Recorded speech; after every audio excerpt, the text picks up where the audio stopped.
말씀입니다. 마태복음 6장 1절에서 8절을 교독을 하겠습니다. 아버지께서 아시느니라 라는 제목으로 마태복음 6장 1절에서 8절 말씀을 교독합니다. 사람에게 보이려고 그들 앞에서 너희의 의를 행하지 않도록 주의하라. 그리하지 아니하면 하늘에 계신 너희 아버지께 상을 받지 못하느니라.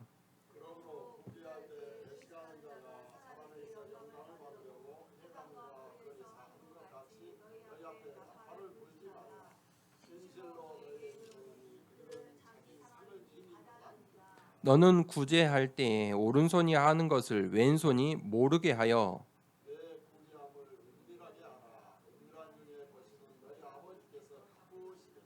또 너희는 기도할 때 외식하는 자와 같이 하지 말라. 그들은 사람에게 보이려고 회당과 큰 거리 어귀에 서서 기도하기를 좋아하느니라. 내가 진실로 너희에게 이르노니 그들은 자기 상을 이미 받았느니라.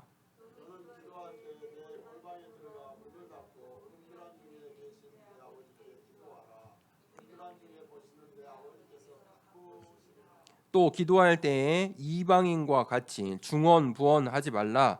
그들은 말을 많이 하여야 들으실 줄 생각하느니라.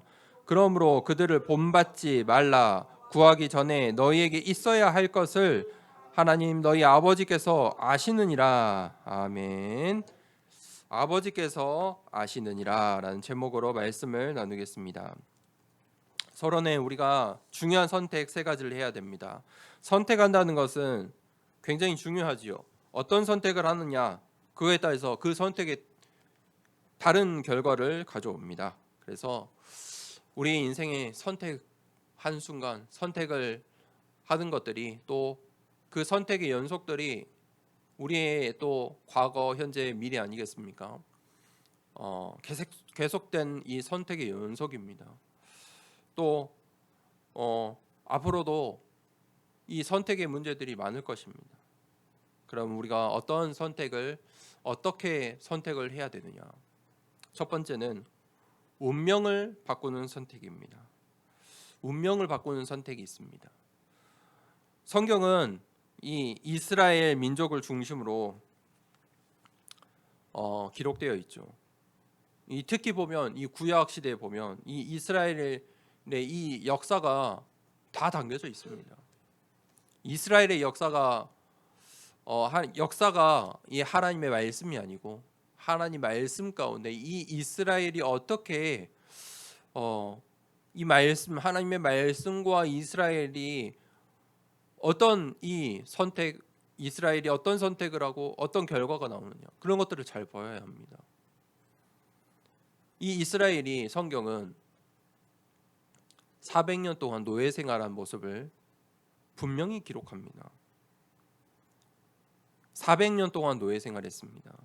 400년이라는 시간은 굉장히 긴 시간입니다. 우리가 많이 살면 80, 요즘 시대에 장수하면 100세라고 합니다. 요즘은 100세 우리 어르신, 할머니, 할아버지들 많죠. 그러면 400년이면 4대입니다. 4대, 5대. 4대, 5대에 걸쳐서 그 역사가 무엇이냐면 노예입니다. 여러분, 노예 생활하는데 역사가 있습니까? 없습니다. 우리가 살고 있는 이 대한민국의 400년 역사는 엄청난 것입니다. 이 광주 우리가 있는 이 광주의 현장도 400년 전 광주 무엇이 있겠습니까? 하도 없습니다. 다 논밭입니다. 400년까지 안 가도 다 논밭입니다.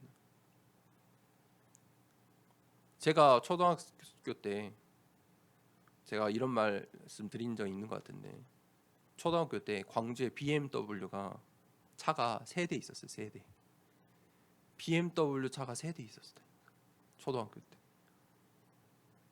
지금은요 아파트에 한 단지 하나 있을 거예요. 아마. 그렇게 비싼 차가 아니죠.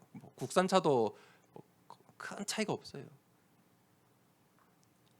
그런데 그렇게 세월이 모든 것을 바꿉니다. 앞으로 또 다음 2, 30년 후에는 이 광주 지역이 어떻게 바뀔지 모릅니다.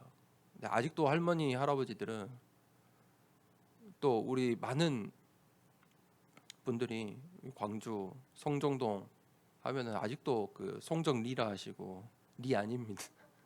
리 아닌데 아직도 성정통 하시고 뭐 언제적 이야기 하시는지 아마 이제 그 뉴스에 났는데 역사도 이제 조금 2배로 늘린다고 올해부터 이제 공사가 시작된다고 합니다. 많이 바뀔 것입니다. 2, 30년 뒤에는 어떻게 바뀔지 모릅니다. 광주에 이 외곽지였지만 또 중심지가 될 수도 있습니다. 저 금호타이어도 갑자기 화재가 나는 바람에 이제 한평으로 이전합니다. 공장 공사를 시작한다고 하더라고요. 그러면 앞으로 이 공항도 이제 옮기네 만에 이제 또 시끄럽죠. 아마 이 광주의 중심부가 될 수도 있습니다. 어떻게 될지 몰라요. 이스라엘 민족은 그런데 이 짧은 세월에도 이런 수많은 스토리가 있는데 이스라엘 민족은 400년 동안 노예였어요. 스토리가 없어요. 미래가 없죠. 그냥 우리 자녀들 노예예요. 노예로 어떻게 잘 살지, 어떻게 살아남을지. 노예예요. 그 강대국 애굽 나라에 노예밖에 없어요. 그런데 그 노예 생활이 어떻게 끝났습니까? 세상 사람들은 수많은 이스라엘 백성들 전부 다 그렇게 생각했습니다. 애굽에 우리의 주인을 잘 섬겨야 돼. 애굽 신을 우리도 잘 섬겨야 돼. 예배드린 사람이 없었다는 거예요. 그 운명을 바꾸는 선택이 무엇이냐? 피해 제사 드리러 가라. 이 메시지 때문에 400년의 운명이 바뀌었어요. 400년 동안 바꿀 수 없던 아무도 바꿀 수 없었어요. 바꿀 생각도 못했겠죠. 피해 제사 드리러 가라. 피제사가 무엇입니까? 예배예요. 여러분 예배가 무엇입니까? 주인을 바꾸는 거예요. 우리의 주인 대신 하나님께 나아오는 거예요. 내 인생이 아니고 하나님의 자녀로서 하나님 나라를 위해 사는 나의 인생입니다. 나의 주인 대신 하나님 때문에 예배드리러 나오는 거예요. 맞습니까? 내 시간을 드리고 내 마음을 드리고 또 우리가 헌신하고 봉사하고 열심을 내서 예배 드리는 것은 내 인생이 내 것이 아님을 알았기 때문입니다. 하나님을 섬기는 성도예요. 성도. 거룩한 백성들이라는 거예요. 주인을 바꿔라. 피해 제사 드리러 가라. 여러분 피해 제사 드리러 가는 그 순간 운명이 바뀝니다. 400년의 운명이 바뀝니다. 평생 우상 숭배하고 평생 종교 생활하고 심지어 귀신을 섬겼더라도 단 한 명만 피해 제사를 드리면 그 저주 끝이 납니다. 그 운명 끝이 나게 되어 있습니다. 여러분 선택하셔야 됩니다. 피해 제사 드리러 가라. 두 번째 선택은 인생을 바꾸는 선택입니다. 이 중요한 스토리의 주인공이 모세입니다. 모세는요, 모세가 태어날 때부터 죽을 수밖에 없는 인생입니다. 애굽 나라의 이 인구수가 계속 늘어요. 애굽 나라의 이 이스라엘 민족이 늘어나요. 그러니까 남자아이가 태어나면 다 죽여라. 남자아이가 태어나면 법으로 죽여야 됐어요. 그런데 그 요게벳은 언약을 전달하기 위해 언약을 아는 사람이었죠. 왕궁으로 모세를 보냈어요. 모세는 왕궁에서 입양자로 살았어요. 자기가 누군지 알았겠죠. 그런데 이 애굽 사람들이 이스라엘 민족들을 괴롭히는 모습을 보고 참을 수가 없었죠. 살인했어요. 애굽 사람을 살인했어요. 도망할 수밖에 없어요. 도망자예요. 광야에서 숨어 지냈어요. 그런데 그곳에서 언약을 붙잡았어요. 피해 제사를 드리러 가라. 그 메시지를 자신 인생의 언약으로 붙잡았어요. 그러니까 그때부터 도망자 인생이 아니라 왕 앞에서는 400년의 그 저주를 끊어내는 지도자로 쓰임 받았어요. 세상 사람들도 알아요. 여러분, 이 세상의 그 영화만 봐도 성경 속 이야기로 가장 많은 영화는 모세 이야기예요. 모세처럼 드라마틱하고 모세처럼 분명한 쓰임 받은 사람이 없어요. 모세가 언약을 붙잡는 순간 지도자가 되었어요. 여러분, 세 번째는 미래를 바꾸는 선택을 하셔야 돼요. 미래. 세상은요, 미래를 다 정해놔요. 우리 랩런트들은 속지 마세요. 환경에, 내 가정에, 배경에, 환경에, 세상에 다 넌 이렇게 해야 돼. 넌 이렇게 할 수밖에 없어. 세상은 계속 말하거든요. 속지 마세요. 모세가 언약 붙잡기 전에는 거기에 속고 있었어요. 나는 누구인지? 나는 누구지? 내가 어떻게 해야 되지? 고작 한다는 게 애굽 사람 죽이는 것밖에 할 수 없어요. 언약을 모르니까. 마음은 있고 하는 있는데 안 돼요. 그게 하나님 원하시는 일이 아니잖아요. 미래를 바꾸는 선택 무엇입니까? 그게 전도와 선교예요. 피해 제사드리러 가나안 땅으로 가야 되는 그 전도와 선교에 가나안 땅으로 가야만 이스라엘 민족이 237 나라와 5천 종족을 살릴 수 있다는 거예요. 그 언약을 붙잡았어요. 그 선택을 한 거예요. 여러분, 100세 인생입니다.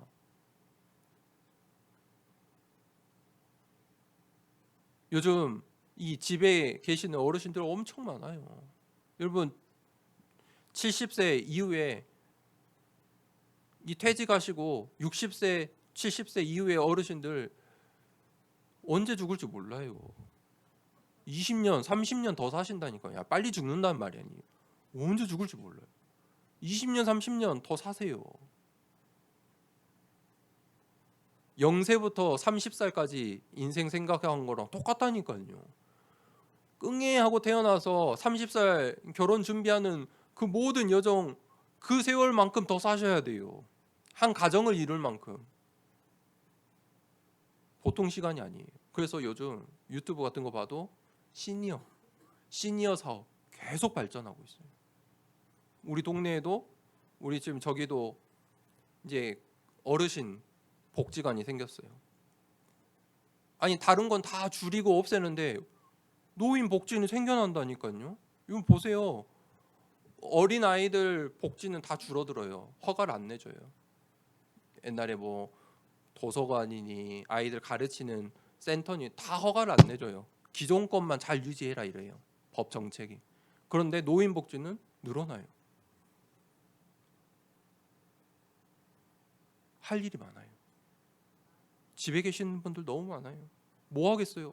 그냥 핸드폰만, 유튜브만 보고 계세요.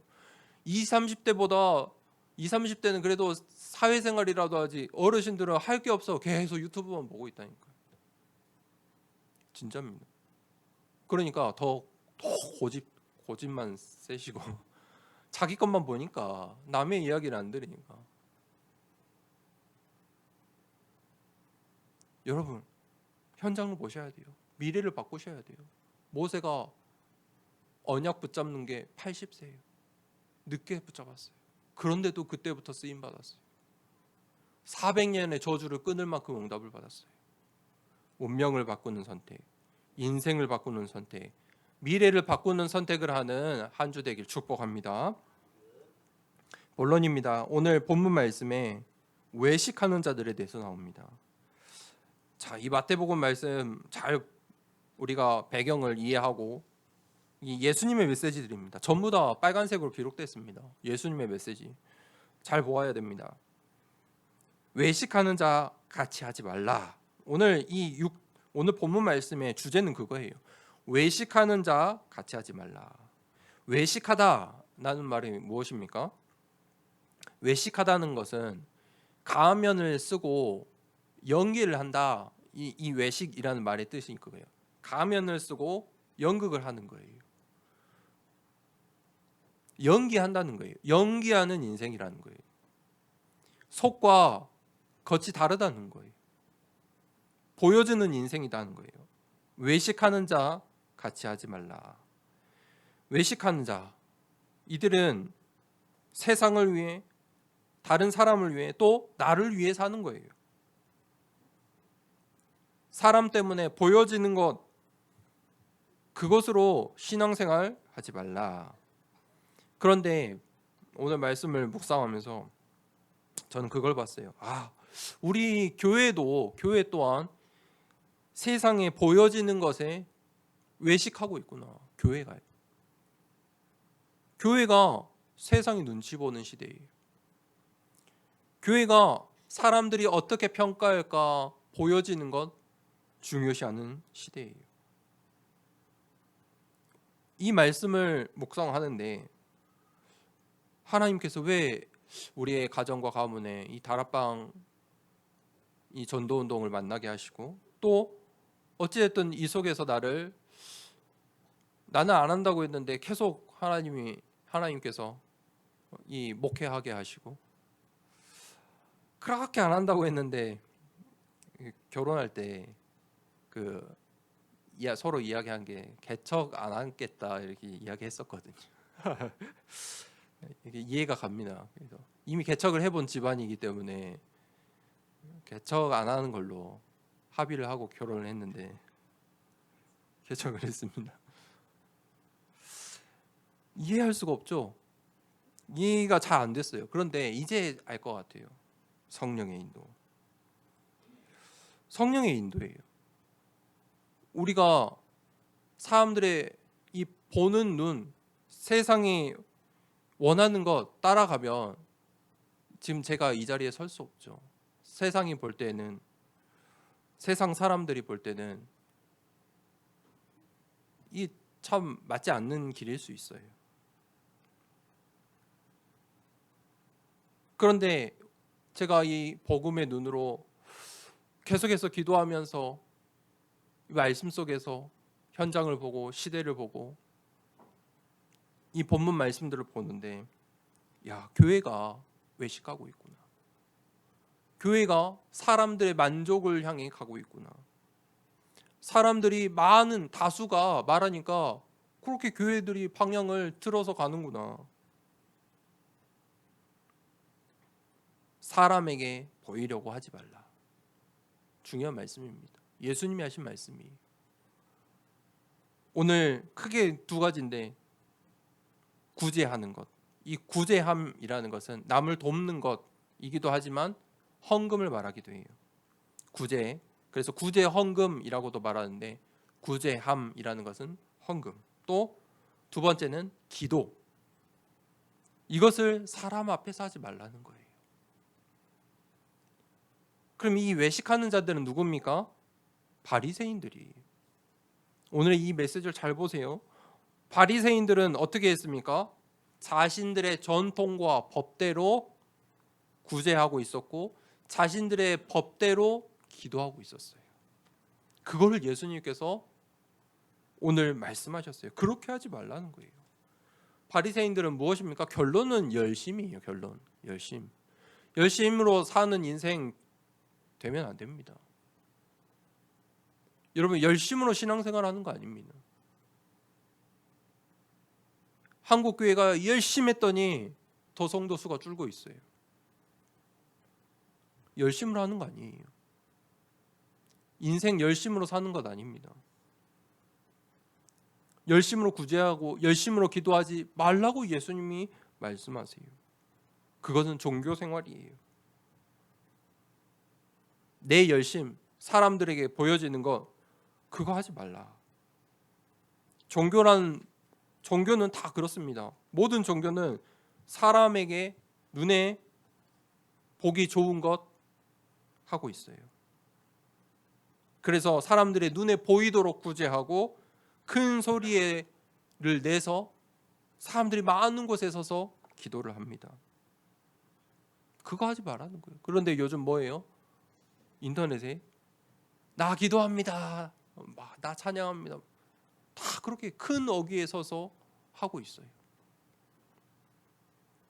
무엇을 몰라서 그러냐? 복음을 몰라서 그래요. 복음, 열심과 복음은 전혀 다른 말입니다. 복음은요, 복음 안에는 열심이 없어요. 복음은 네 열심으로 안 된다고 말하는 게 복음이에요. 복음은 무엇입니까? 하나님의 은혜예요. 하나님의 그 사랑이에요. 그건 열심으로 받을 수 있는 게 아니에요. 열심으로 하나님의 사랑과 은혜를 받을 수 있는 게 아니에요. 그래서 제가 이 말씀을 준비하면서 감사했어요. 내가 지금 이 자리에 있는 게 내 열심으로 된 게 아니니까 너무 감사한 거예요.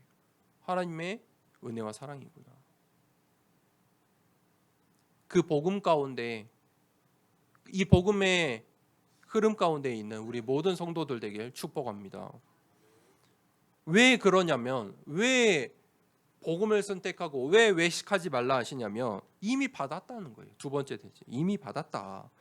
너희가 구제할 때에 뭐라고 했어요? 1절 2절에 나팔 불지 말라. 예수님 표현 보세요. 예수님 하신 말씀 보세요. 사람들이 구제하는데, 헌금하는데 나팔 분다니까요. 나팔 불지 말래요. 사람들이 나팔 부르는 거예요. 나 남을 도왔다, 헌금했다. 이미 너네는 상을 받았다. 3절에 자세를 말하는 거잖아요. 아무도 모르게 해라. 겸손함으로 해라. 4절에 은밀하게 해라. 여러분, 구제와 헌금은 감사함으로 하는 것입니다. 감사해서 하셔야 돼요. 구제와 헌금은 언제 하냐? 어떻게 되는 거예요? 나의 마음에 긍휼한 마음이 있을 때 되는 거예요. 긍휼함. 긍휼하다는 것은 쉬운 말로 하고 싶은 마음이 드는 거예요. 돕고 싶은 거예요. 저 사람을 돕고 싶은 마음이에요. 그게 무슨 마음입니까? 전도자의 마음이에요. 그걸 보고 전도자라고 해요. 전도자는 억지로 하는 게 아니에요.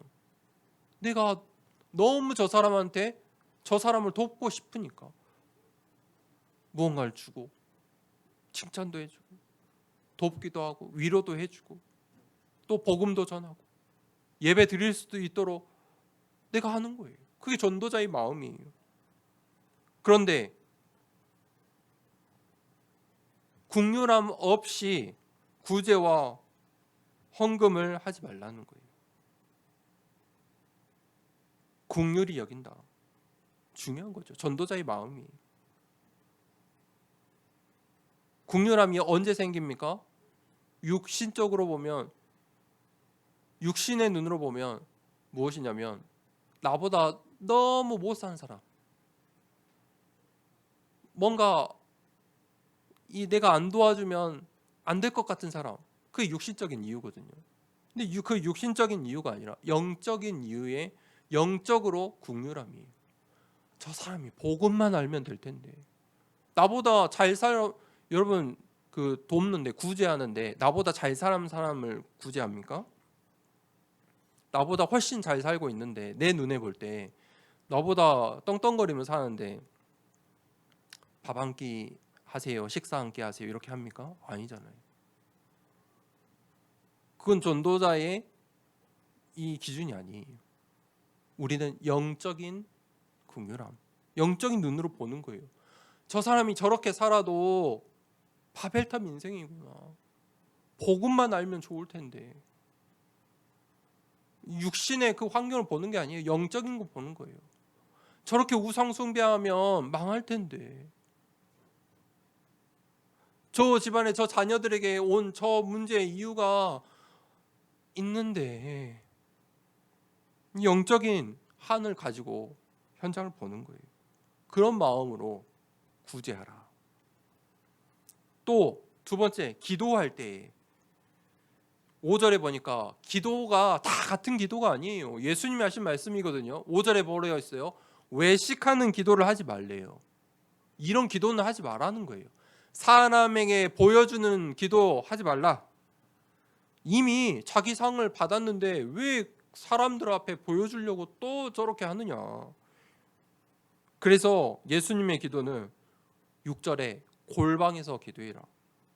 은밀한 중에 계시는 하나님께서 다 갚으시리라. 7절에 이방인의 기도하지 말라. 이방인의 기도 이야기하시면서 뭐라고 하셨습니까? 중언부언이라고 했어요. 중언부언. 중언부언이 무엇입니까? 우리 아가들이 이제 말 막 배운 아가들이 이 말 저 말 배워서 막 어른들의 말 따라 하거든요. 중언부언해요. 그거는 우리 어른들이 볼 때는 아이들이 하면 예뻐요. 귀엽죠. 그런데 다 컸는데 중언부언하고 있으면 어떻게 해요? 어버버버 하고 있으면 어떻게 돼요? 답답해요. 걱정되잖아요. 인생이 걱정돼요. 심히. 어떻게 사회생활 할지 걱정이 된다니까요. 또 말을 못해요. 아직도 사람의 말을 못 알아먹어요. 걱정돼요. 중언부언하지 말라. 여러분, 하나님 앞에 중언부언하지 마세요. 기도하는데 많은 사람들이 중언부언하고 있어요. 어떻게 기도해야 할지 몰라서 아직도 뭐 방언한답시고 방언 배운답시고 그러고 있다니까요. 말 많이 하지 말라는 거예요. 하나님은 말을 들으려고 기도하라고 하신 게 아니에요. 내 목소리 들으려고 기도하라고 하신 게 아니라니까요. 8절에는 그 종교인의 기도를 본받지 말라. 종교인의 기도 본받지 말라.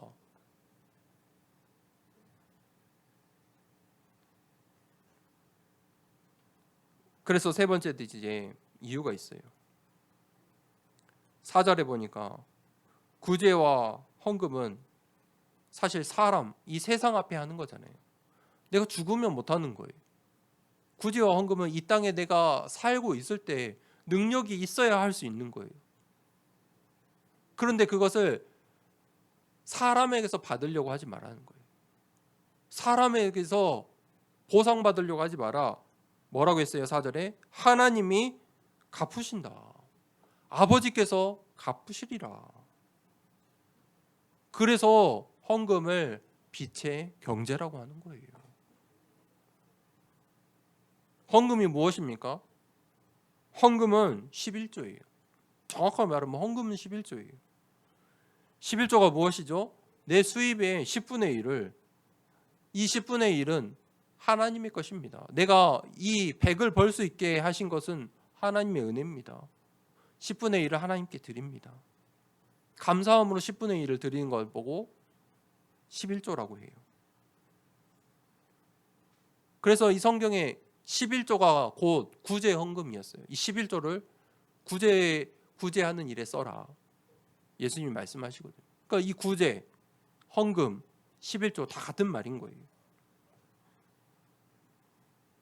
이 빛의 경제를 드리는 것을 뭐라고요? 하나님께서 갚으신다고 표현했어요. 여러분, 갚다는 말은 무엇입니까?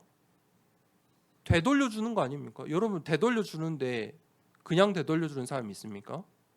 사람도 되돌려줄 때 뭐라도 지어줘요. 이자 쳐준다고 하죠. 이자 줘요. 그런데 하나님께서 내 돈을 원하실까요? 아니라니까요. 우리의 믿음을 보시는 거예요. 우리의 마음을 보시는 거예요. 하나님께서 다 갚으세요. 하나님은 어떤 분이라고 했습니까? 상 주시는 자이시다. 여러분, 감사함으로 하나님 앞에서 은밀하게 구제하라. 그래서 예수님께서 하신 말씀이에요. 나와 복음을 위해 자녀와 가족과 친지와 또 뭐라 했죠? 전토, 가진 재산을 말하는 거예요. 재산. 너가 가진 것들을 드리면 내가 그 자녀와 자식과 친지와 전토 100배로 줄게. 하나님의 이자는 몇 프로예요? 100%예요. 100%가 아니죠. 100배니까 100배 약속하신 거예요. 하나님께서 갚으시리라. 여러분, 하나님의 말씀 믿으십니까? 하나님의 말씀 그대로 성취되잖아요. 하나님께서 갚으신다. 어떻게 해요? 몇 프로로? 100배로 약속하셨어요. 100배의 축복받는 인생 되길 축복하고 기도하겠습니다. 믿음으로 하세요. 헛된 것이 없습니다. 하나님께서 아버지께서 갚으시리라. 또 어떻게 기도해요? 왜 은밀한 중에 기도하라고 하셨습니까? 결론부터 말하면 아버지께서 아시느니라. 8절에 기도하기 전에, 구하기 전에 너희의 필요를 아버지께서 이미 아시느니라. 나의 필요를, 나의 상황을, 배경을, 환경을, 나의 마음을, 나의 모든 것을 아버지께서 내가 기도하기 전에 이미 다 아신다니까요. 이미 아신다. 그게 무슨 말입니까? 다른 말로 하나님의 절대 계획이에요. 그렇게 된 이유가 하나님은 아시는데 나는 지금 문제와 갈등과 위기 같아 보이잖아요. 그걸 보고 하나님의 절대 계획이라고 한다니까요. 이유가 있다는 말이에요. 거기서 답을 찾고 갱신하고 기회가 있다니까요. 하나님께 기도하라. 그러면 하나님께서 나의 모든 걸 아시는데 내가 무엇을 기도해야 됩니까? 그게 하나님 주신 것을 붙잡고 하나님께서 원하시는 것을 가지고 기도하라는 거예요. 그럼 내가 무엇을 기도해야 됩니까? 나의 모든 것을 아시는데 그게 7망대, 7여정, 7이종표예요. 오늘 이 말씀 기억하시면서 이 본문 말씀을 생각하시면서 777 기도해 보세요. 기도를 바꾸셔야 돼요. 기도 내용을 바꾸셔야 돼요.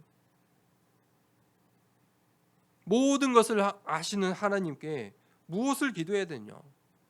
그래서 여러분 오래 기도하라. 저도 어렸을 때 그렇게 배웠어요. 제가 말씀드렸잖아요. 무릎 꿇고 뭐 옛날 그 기독교 책들 보면 다 오래 기도하라. 다 결론은 그거예요. 오래 마지막까지 기도하는 사람. 심지어 옛날 목사님들은 이 설교하실 때 목사는 하루에 8시간을 기도해야 돼. 우리 신학교 때도 그랬어요. 8시간을 기도해야 된다고 했어요. 8시간 여러분 8시간 기본 그 현장에서 일하는 근무 시간이시잖아요. 우리 아이들도 그 정도 공부하고요. 목사가 7시간 기도해야 된다. 뭐 어떤 삶을 살아야 되는 거죠? 하나님이 원하시는 것 아니죠. 바울은 그러면 현장으로 언제 갑니까?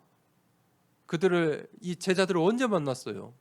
그럴 시간도 없어요. 엉뚱한 소리 하고 있는 거지요. 종교인들 따라가는 거예요. 스님들이 할 수 있는 게 8시간 기도예요.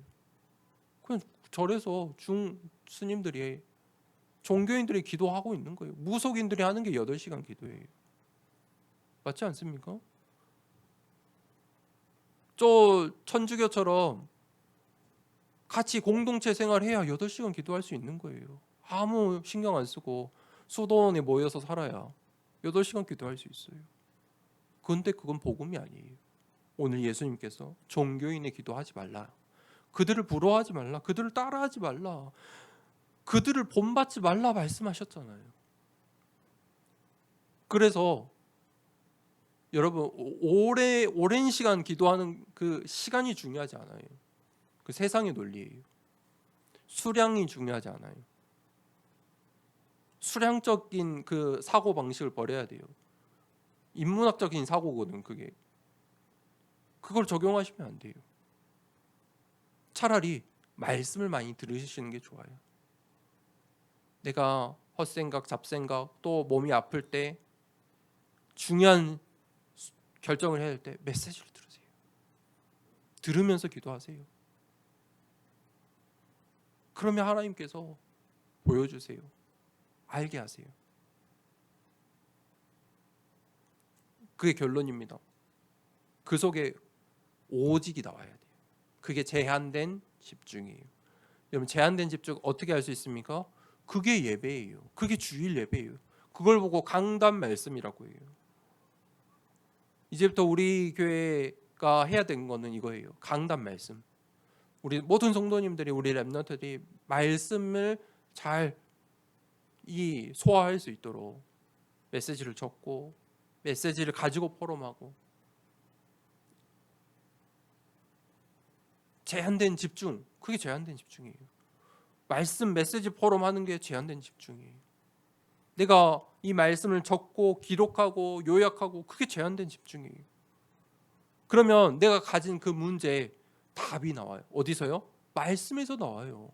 그거 하는데 답이 찾아져요. 유일성, 두 번째 유일성. 선택된 집중이에요.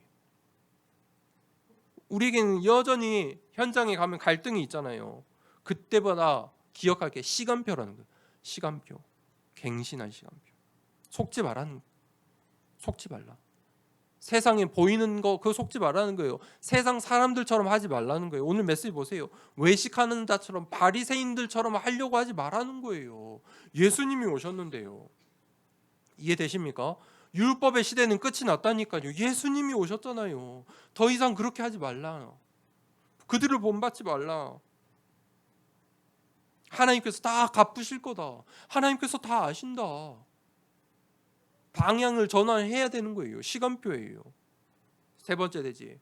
그때 재창조의 역사가 일어나요. 그게 원네스의 집중이에요. 내가 아니에요. 나를 통해 하시는 하나님의 일이에요. 기억하세요. 주 예수를 믿으라. 그리하면 너와 내 집이 구원을 얻으리라.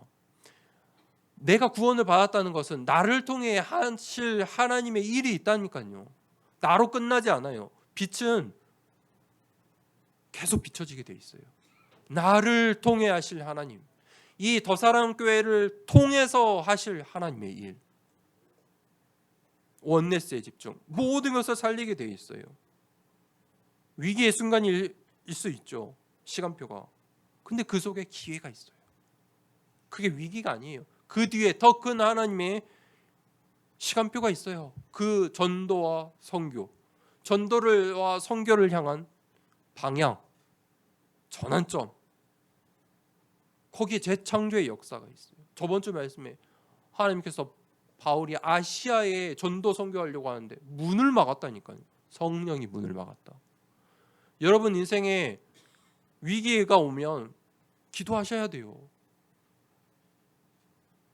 이 원네스에 집중을 하셔야 돼요. 모든 것을 보셔야 돼요. 앞, 뒤, 옆, 좌우, 깊이, 넓이. 왜 막혔지 문이? 무엇 때문에 막혔지? 하나님의 계획은 무엇이지? 그때 하나님께서 로마로 바울을 인도하세요. 그때부터 모든 응답이 다 준비되어 있어요. 로마를 살릴 로마서 16장의 중직자들이 예비되어 있었어요. 그게 빛의 경제예요. 우리 모든 성도님들이 오늘 말씀 듣는 모든 성도님들이 기억하세요. 뭘 기억하셔야 돼요? 이 본문 말씀에서 아버지께서 갚으시리라. 헛된 것이 없습니다. 그래서 제가 아까 처음에 서론에 말씀드린 거예요. 이 말씀을 준비하고 나니까 아버지께서 갚으시리라. 그게 하나님의 사랑과 은혜잖아요. 복음이에요. 그게. 내가 복음의 길을 가고 있다면, 오직 유일성 재창조의 길을 가고 있다면 아버지께서 갚으시리라. 어떻게 해요? 100배로. 그게 하나님의 이자다. 아버지께서 아시느니라.